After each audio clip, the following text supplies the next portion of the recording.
In this guide, I'm going to show you how to connect TikTok to Facebook. This is Aiden from JustBoz, and before we get into this guide, make sure to like the video and subscribe to the channel with all notifications on. It really does help with the channel and it lets us know that you want more content like this, so we greatly appreciate it. If at any point throughout this guide you did have any questions, just ask them down in the comment section below and we can help you out further. I'm going to be doing my best to reply to every single comment down there. First things first, back out of TikTok and you actually want to go ahead and open up Facebook. So open up Facebook real quick and tap the menu icon up in the top left. It's going to redirect you to a page that looks something like this. Select your profile up at the top. It's going to take you to a profile and you need to go ahead and select the little three dots up in the top right. Scroll down and select copy profile link right here. From here, back out, and from here, open up TikTok and tap your profile icon in the bottom right corner.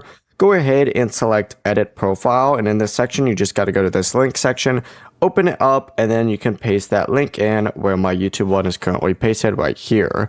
Your Facebook link is now going to appear in your TikTok profile. The process is as simple as that. Before you do leave, make sure to like the video and subscribe to the channel with all notifications on. It really does help with the channel and it lets us know that you want more content like this. We'd greatly appreciate it. And if at any point throughout this guide you did have any questions, just ask them down in the comment section below and we can help you out further. I'm going to be doing my best to reply to every single comment down there. Peace.